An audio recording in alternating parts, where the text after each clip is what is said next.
ಇವತ್ತು ಪತ್ರಿಕಾಗೋಷ್ಠಿ ಕರೆದಿರೋ ಉದ್ದೇಶ ಶಹಾಪುರ ತಾಲೂಕು ಮಧುರಿಕಿ ಕ್ರಾಸ್ ಬಳಿ ಒಕ್ಕರನಹಳ್ಳಿ ಗ್ರಾಮದಲ್ಲಿ ಒಂದು KSRTC ಬಸ್ಸು ಮತ್ತು ಟೆಂಪೋ ಟ್ರಾಕ್ಸ್ ಎರಡನ್ನೂ ಸಹ 10ನೇ ತಾರೀಕು ಇದೇ ತಿಂಗಳು 10ನೇ ತಾರೀಕು ರಾತ್ರಿ 8 ಗಂಟೆ ಸಮಯದಲ್ಲಿ ಭೀಕರ ಮಳೆ ಮತ್ತು ಗುಡುಗು ಸಿಡಿಲುಗಳ ಅಬ್ಬರಕ್ಕೆ ತಪ್ಪಿರಬಹುದು ಅಥವಾ ಬೇರೆ ಯಾವುದೋ ಕಾರಣ ಇರ್ಬೋದು. KSRTC ಮತ್ತು ಟೆಂಪೋ ಟ್ರಾಕ್ಸಿಂದ ಮಕ್ಕಾಮಕ್ಕಿ ಆಕ್ಸಿಡೆಂಟ್ ಆಗಿ ಸುಮಾರು 20 ಜನಕ್ಕೆ ತೊಂದರೆ ಆಗಿದೆ. ಅದರ 6 ಜನ ಈಗಾಗಲೇ ಸತ್ತಿದ್ದಾರೆ. ಇನ್ನೂ 2 ಜನ ಸಾಯುವಂಥ ಪರಿಸ್ಥಿತಿಯಲ್ಲಿದ್ದಾರೆ. 8 ಜನಕ್ಕೆ ಕಾಲು ಮುರಿದಿದೆ. ಆದರೆ ಈ ಸರ್ಕಾರ ಇವತ್ತಾಗಲೇ ಅವ್ರಿಗೇನೊಂದು ಪರಿಹಾರ, ಸಹಕಾರ ಅಥವಾ ಒಂದು ಅನುಕಂಪವನ್ನು ತೋರಿಸ್ಬೇಕಾಗಿತ್ತು. ಬಲಿಷ್ಠರು ಏನಾದರೂ ಈ ಪರಿಸ್ಥಿತಿಯಲ್ಲಾಗಿದ್ದರೆ ವ್ಯಾಪಕವಾದ ಸುದ್ದಿ ಆಗಿರೋದು, ಅವ್ರಿಗೊಂದು ನ್ಯಾಯ ಸಿಕ್ಕಿರೋದು. ಇವ್ರು ಸತ್ತಿರೋರು ಅತ್ಯಂತ ಕಡುಬಡವರು.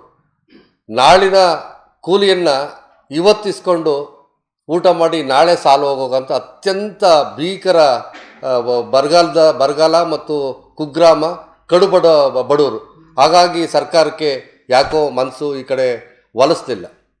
ಆ ಕ್ಷೇತ್ರದ ಜನಪ್ರತಿನಿಧಿಗಳು ಕೂಡ ಅಂತ ಏನು ಅವ್ರ ಪರವಾಗಿ ಅನುಕಂಪ ತೋರಿಸಲಿಲ್ಲ ಮತ್ತು ಅವ್ರಿಗೆ ಸಹಕಾರ ಕೊಡಲಿಲ್ಲ. ಸಾರ್ವಜನಿಕರು ಮತ್ತು ಮಾಧ್ಯಮದ ಒತ್ತಡದ ನಂತರನ ಅಲ್ಲಿನ ಉಸ್ತುವಾರಿ ಸಚಿವರು ಹೋಗಿ ಒಂದು ಬಾಯಿ ಮಾತಿಗೆ ಒಂದು ಸಾಂತ್ವನವನ್ನು ಹೇಳ್ಬಿಟ್ಟು ಬಂದಿದ್ದಾರೆ. ಅವ್ರಿಗೆ ಸಮಗ್ರವಾದ ನ್ಯಾಯ ಸಿಗಬೇಕು. ಮತ್ತು KSRTC ಬಸ್ ಆಗಿರೋದು ಒಬ್ಬ ಜವಾಬ್ದಾರಿತ ರಾಜಕಾರಣಿ, ಹಿರಿಯ ರಾಜಕಾರಣಿ ಅಂತಂದೇಳಿ ಬಿಂಬಿಸ್ಗಳಂಥವ್ರು ರಾಮಲಿಂಗಾರೆಡ್ಡಿ ಅವರು ನನ್ನ ಇಲಾಖೆ ಪ್ರತಿದಿನವೂ ಎಷ್ಟು ಲಾಭ ಬರ್ತದೆ, ಎಷ್ಟು ನುಕ್ಸಾನ ಆಗ್ತದೆ, ಯಾವುದ್ರಲ್ಲಿ ಎಷ್ಟು ತಗೋಬೋದು, ಎಷ್ಟು ಒಳ್ಳೆ ಬಸ್ಸುಗಳು ಗುಜರಿಗೆ ಹಾಕ್ಬೋದು, ಹೊಸ ಬಸ್ ಎಷ್ಟು ಕೊಂಡ್ಕೋಬೋದು, ಈ ಲಾಭ ನಷ್ಟ ಲೆಕ್ಕಾಚಾರದಲ್ಲೇ ಇದ್ದರೆ ಸಾಲದು. ನನ್ನ ಇಲಾಖೆಯಿಂದನ ಎಷ್ಟು ಜನಕ್ಕೆ ಮಾನಹಾನಿ ಆಗ್ತದೆ, ಪ್ರಾಣ ಹಾನಿ ಆಗ್ತದೆ, ಎಷ್ಟು ಜನಕ್ಕೆ ತೊಂದರೆಗಳಾಗ್ತದೆ, ಎಷ್ಟು ಜವಾಬ್ದಾರಿಯಿಂದ ಸಾಮಾಜಿಕ ಬದ್ಧತೆಯಿಂದ ನಿರ್ವಹಿಸ್ತಾ ಇದೆಯಾ ನನ್ನ ಇಲಾಖೆ ಅಂತಂದೇಳಿ ಅವರು ಇಷ್ಟೊತ್ತಾಗಲೇ ಮಾತಾಡಬೇಕಾಗಿತ್ತು. ಅಂಥ ಕಡುಬಡವರು ಸತ್ತಾಗ ಇವತ್ತಿಗೂ ಸಹ ಒಬ್ಬರೂ ಸಹ ಮಾತಾಡಿಲ್ಲ. ರಾಮಲಿಂಗಾರೆಡ್ಡಿ ಅವ್ರ ಬಾಯಿನಲ್ಲಿ ಉಸಿರು ಬಂದಿಲ್ಲ. ಅವ್ರಿಗೆ ಮಾಹಿತಿ ಇದೆಯೋ ಇಲ್ವೋ ಗೊತ್ತಿಲ್ಲ. ಮಾಹಿತಿ ಇಲ್ಲ ಅಂತಂದರೆ ಅಂಥ ಒಂದು ಜವಾಬ್ದಾರಿತ ಪ್ರತಿದಿನವೂ ಸಾರ್ವಜನಿಕರ ಮಧ್ಯೆ ಇರೋಂಥದ್ದು ಎಷ್ಟು ಮಾನಹಾನಿಗಳು, ಜೀವಹಾನಿಗಳು ಆಗೋಂಥ ಒಂದು ಜವಾಬ್ದಾರಿತ ಖಾತೆ ಇರೋರು ಮಾಹಿತಿನ ತಗೋಬೇಕು. ಮಾಧ್ಯಮ ಈಗಾಗಲೇ ದೊಡ್ಡ ಮಟ್ಟದ ಸುದ್ದಿ ಮಾಡಿ ಸರ್ಕಾರದ ಬೆಳಕು ಚೆಲ್ಲುವಂಥ ಕೆಲಸ ಮಾಡಿದೆ. ಸಾರ್ವಜನಿಕ ಸಂಘ ಸಂಸ್ಥೆಯವರು ಬೆಳಕು ಚೆಲ್ಲುವಂಥ ಕೆಲಸ ಮಾಡಿದ್ದಾರೆ.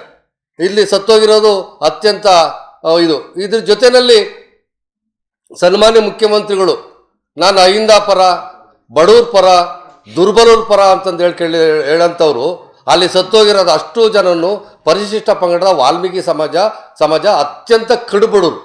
ಇಲ್ಲಿ BPL ಕಾರ್ಡ್ ಬಿಲೋ ಪಾವರ್ಟಿ ಅಂತಾರೆ. ಯಾವ ಮಾನದಂಡ ಇಟ್ಕೊಂಡು ಬಿಲೋ ಪಾವರ್ಟಿ ಅಂತಲೇ ಹೇಳ್ತಾರೋ ಗೊತ್ತಿಲ್ಲ. ಅದಕ್ಕೆ ಅರ್ಥನೇ ಇಲ್ಲ. ಅದಕ್ಕಿಂತ ತಳಹಂತದಲ್ಲಿ ಬದುಕಂಥ ಕಡುಬಡವರು. ಅವ್ರಿಗೆ ನ್ಯಾಯವನ್ನು ದೊರಕಿಸ್ಕೊಡ್ಬೇಕು ಸರ್ಕಾರ.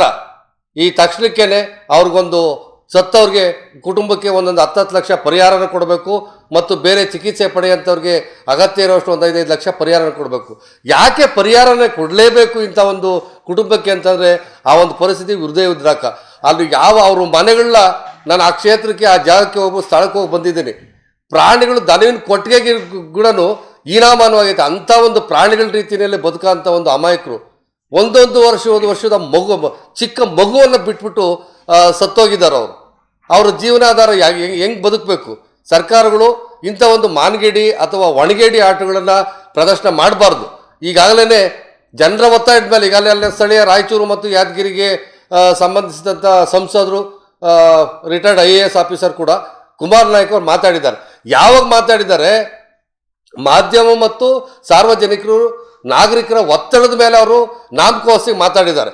ಅವ್ರು ಇವಷ್ಟುಗಾಲೇನೋ ಪತ್ರ ಬರೆದು ಸರ್ಕಾರಕ್ಕೆ ಕೊಡಲೇಬೇಕು ಅಂತಂದೇಳಿ ಜನಹಿತ ಇದ್ದಿದ್ರೆ, ಸಾರ್ವಜನಿಕ ಹಿತಾಸಕ್ತಿ ಇದ್ದಿದ್ರೆ, ಅವ್ರಿಗೆ ಮನುಷ್ಯತ್ವ ಇದ್ದಿದ್ರೆ, ಮಾನವೀಯತೆ ಇದ್ದಿದ್ರೆ, ನಾಗರಿಕತೆ ಬಗ್ಗೆ ಅಥವಾ ಬಡವರ ಬದುಕಿನ ಬಗ್ಗೆ, ಬಡವರ ಜೀವನ ಬಗ್ಗೆ ಅಥವಾ ಬಡವರ ಜೀವಗಳ ಬೆಲೆ ಮೇಲೆ ಅವ್ರಿಗೇನಾದ್ರು ಗೌರವ ಇದ್ದಿದ್ರೆ ಮುಖ್ಯಮಂತ್ರಿ ಮೇಲೆ ಒತ್ತಡ ಹಾಕಬೇಕಾಗಿತ್ತು.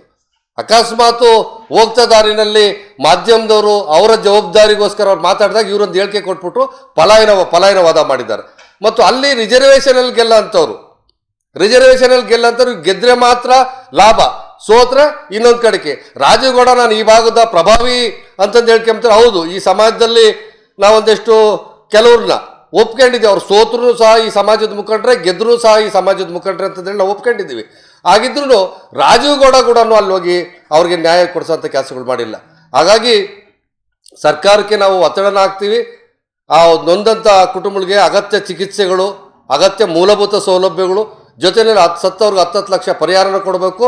ಮತ್ತು ಇದಕ್ಕೆ ಈ ದುರಂತಕ್ಕೆ ಕಾರಣ ಆದಂಥ KSRTC ಇಲಾಖೆಯವರು ಕೂಡ ಪ್ರತ್ಯೇಕವಾಗಿ ಅವ್ರಿಗೊಂದು 5 ಲಕ್ಷ ಪರಿಹಾರನ ಕೊಡೋದ್ರ ಮುಖಾಂತರ ಒಂದು ಮಾನವೀಯತೆಯನ್ನು ಸರ್ಕಾರ, ಒಂದು ನಾಗರಿಕ ಸರ್ಕಾರ, ಒಂದು ಮನುಷ್ಯತ್ವ ಇರೋ ಸರ್ಕಾರ, ಒಂದು ಬಡವ್ರ ಪರವಾಗಿರೋ ಸರ್ಕಾರ, ಒಂದು ಹೈಂದವರ್ಗ ಪರವಾಗಿರೋ ಸರ್ಕಾರ ಅಂತಂದೇಳಿ ಅವರು ಸಾಬೀತುಪಡಿಸ್ಬೇಕು ಅಂತಂದೇಳಿ ಈ ಮುಖಾಂತರ ತಮ್ಮೆಲ್ಲರ ಮುಖಾಂತರ ಅವರ ಸರ್ಕಾರವನ್ನು ಒತ್ತಾಯ ಮಾಡಿ